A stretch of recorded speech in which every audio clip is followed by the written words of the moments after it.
ഗൂച്ചി tunnels കേൾക്കുമ്പോൾ തന്നെ ചിലർക്ക് തോന്നും അതിനെന്താണ് ഇത്ര പ്രത്യേകതയെന്ന്. പക്ഷേ ഒരിക്കലവിടെ എത്തിയാൽ മാത്രമേ മനസ്സിലാകൂ.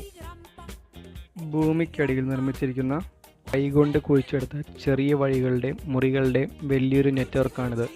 വിയറ്റ്നാം യുദ്ധകാലത്ത് ആയിരക്കണക്കിന് സൈനികർക്ക് ഇവിടെയായിരുന്നു ജീവനും പ്രതീക്ഷയും.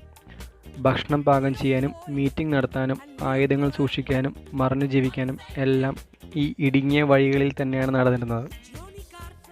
ഇന്ന് സഞ്ചാരികൾക്കായി ചില ഭാഗങ്ങൾ തുറന്നിട്ടുണ്ട്.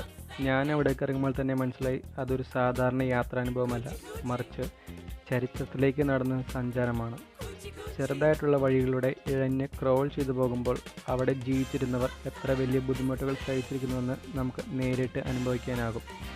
ഇരുണ്ട ഇടുങ്ങിയ വഴികളും ചുറ്റുമുള്ള ശബ്ദരഹിതമായ അന്തരീക്ഷവും ഒരിക്കൽ ഭയം തോന്നിപ്പിക്കും. ഗൈഡുകൾ വളരെ ലളിതമായ ഭാഷയിൽ യുദ്ധകാലത്തെ കഥകൾ പറഞ്ഞുകൊണ്ടിരിക്കും.